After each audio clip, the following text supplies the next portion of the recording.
How to turn on or off RCS sets on a device. Hello everyone, this is Max. Welcome back to another tutorial video. So let's start without wasting any time. Also make sure to watch this video till the end. First of all, open up your Play Store. Now tap on the search icon.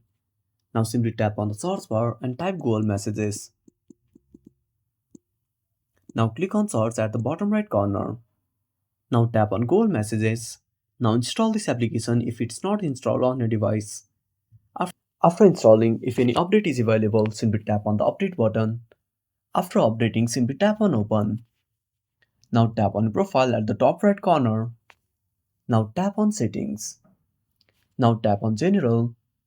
Now click on RCS sets. Now to turn now simply toggle on RCS sets. Now to turn it off, simply toggle off. Now tap on turn off. And that's it. Thanks for watching. Make sure to subscribe our channel and hit the bell icon. And that's it. Thanks for watching. Make sure to subscribe our channel and hit the bell icon. See you in the next video.